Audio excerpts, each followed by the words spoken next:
We're now joined by this evening's NASCAR Xfinity Series race winner. That's Aric Almirola, driver of the number 19 Joe Gibbs Racing Toyota. If you have a question for Aric, please raise your hand. We'll get a mic to you. We'll start back here with Jonathan.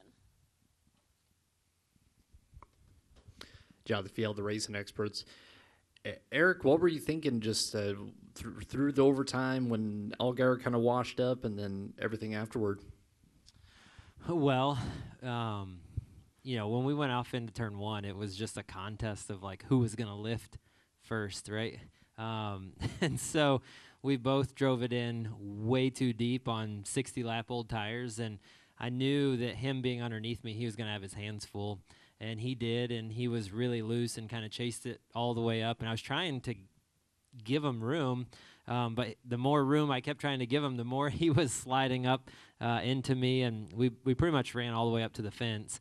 And I had a ton of marbles and debris on my tires. And when I saw the 17 drive around both of us, I was like, oh, there it goes. And when we got to turn 3, he missed. He got loose in and tight across the middle and missed the bottom. And I immediately got hope back. I was like, okay, we might still be able to do this. And so, we went down into turn 1. I was able to close the gap. And then at that point, going down into turn 3, I knew I just wanted to try and loosen him up. I was not going to crash him. I mean, I think you guys have watched me race enough. That's not how I race. So I wasn't going to go in there and just wipe him out. But I certainly tried to pack air on him and get him loose, which I was able to do. And then at that point, it's just about throttling up and racing to the start-finish line. It's a drag race from there. And I felt like if we rubbed fenders and smashed the fence a little bit, no big deal, right? Like we're racing for the win. And so I thought it was exciting. I had an absolute blast. I had a grin from ear to ear almost all day, battling with the 7 in stage 2 and, really all day. I thought that we put on a great race and that it was really fun.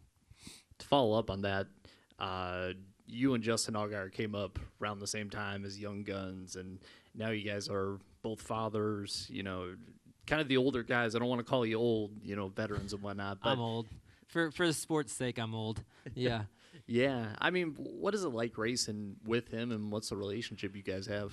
Well, I have a tremendous amount of respect for Justin, and over the years, I feel like we've actually grown to have a great friendship.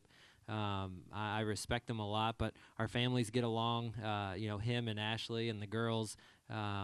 We occasionally do like Bible study groups and community nights together, and so I think the world of their family. They have similar values to Janice and I, and the way we raise our kids. And Justin's a great husband and a great dad, and so I think. It's so fun to do this and to share it with your family. And I love that Justin and Ashley do that, and Janice and I do it the same way. And so we're competitive on the racetrack, absolutely, but we smile and wave at carpool line at school too. We'll come up right here and then we'll go to Bob.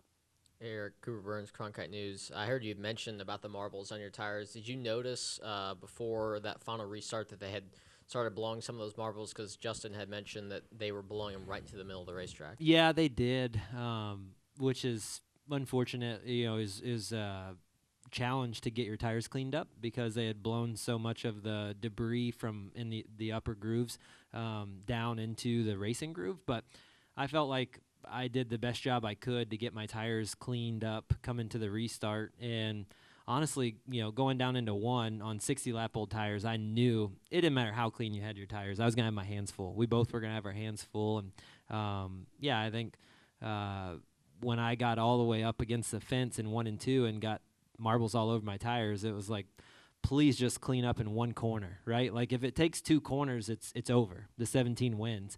But the fact that they cleaned up in 3 and 4, and I was able to make a run at them through 1 and 2, coming back to the checkered, was really the difference maker. Bob Hackers, Fox Sports. Do you race that any differently if you are racing for driver points or Alex is racing for driver points? No. Yeah. I mean, he finished second, didn't he? Yes. Yeah, I mean, I didn't crash him. Yeah, I thought it was fair. I didn't go in there and put him fuel cell deep. I got him loose, and I was able to get some clean air on my nose when he slid off the bottom, and I just throttled up, and we raced to the start-finish line. I mean, we rubbed, right? But, like, these cars will go back to the shop, they'll tear them apart, and they'll rebuild them. Like, I didn't knock his front clip off. I didn't, I didn't overly damage either one of our cars. We just got wheel marks on our cars, and we rubbed the fence a little bit coming to the checker. But, yeah, I'm not gonna loosen him up and then just wait to go back to throttle and let him just drive off and beat me to the start-finish line without trying. So, yeah, I don't think I do anything different. And part of your role is to coach, right? Mentor the young guys. So I was curious what you thought of Brent Cruz last night at the end. Yeah, honestly, I had a sponsor dinner with Young Life in the Signatory, and so we were out in Scottsdale, and I didn't see the ARCA race, and then we got back and showered and cleaned up and went to bed. We never even turned the TV on. So I saw the replay this morning, and it's hard to tell. The replay that I saw through either the track feed or the ARCA feed, whatever it was, is hard to tell. It looked like he got is it Brennan? It looked like he got him loose and he throttled up and they kind of touched. But I don't know. I mean, you're racing to win, right? Like, and I think it's different if you go in there and just completely blast them and move them out of the way. But if you get somebody loose and you turn under them and you throttle up and you rub and you make contact coming to the checker, I don't know. We get paid to win. Like, I get a lot more money when I win than when I run second.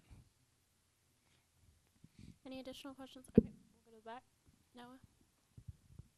So this was your ninth career Xfinity Series win. You've obviously stepped down from full-time Cup competition, and you said it earlier. You're on the older side for sports. I'm just curious, what is left on your bucket list as far as what you want to accomplish in your career? What do you see as the next few years?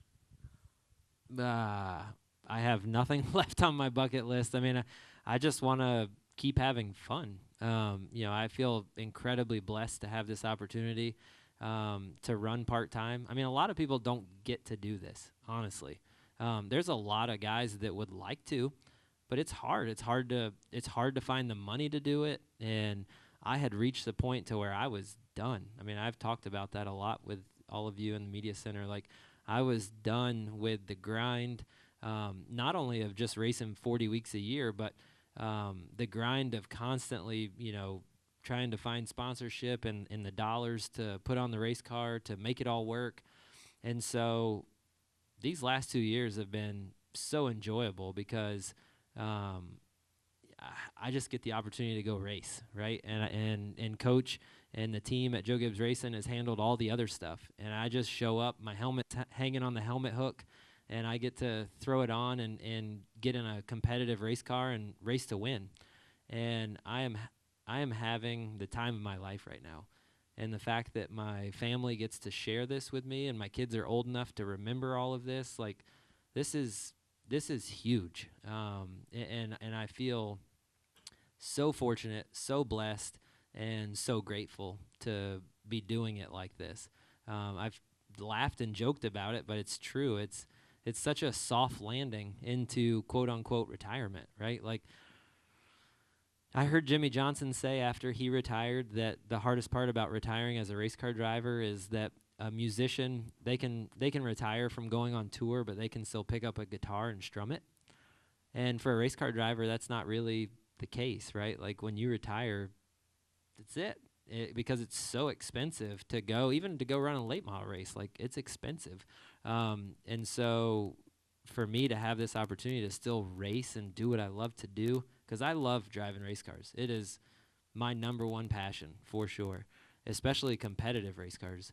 But to be able to do that and still have the work-life balance of being off for a few weeks here and there and then jump in the car, race 1 or 2 weeks, then be off for 3 or 4 weeks, be off most of the summer while the kids are out of school, it's a blessing. Andrew Hazlett, Blaze Radio. I know you touched on it a little bit, but what does it mean to you to celebrate this win in front of your family? Well, I've been fortunate to do it a lot. or a lot's a probably not the greatest term, but I've been fortunate to do it several times, and it never gets old, right? Never gets old. It's so much fun, and they've watched me race since they were peanuts, right? Like they've been coming to the racetrack since they were 2 months old, right? And they didn't get to see me have a lot of success when they were younger, and not that they would probably remember it anyway, but now they're at such a awesome age, and they're going to remember all this stuff, and the fact that they get to share this with me, and that we continue to get to do this as a family, it's really special.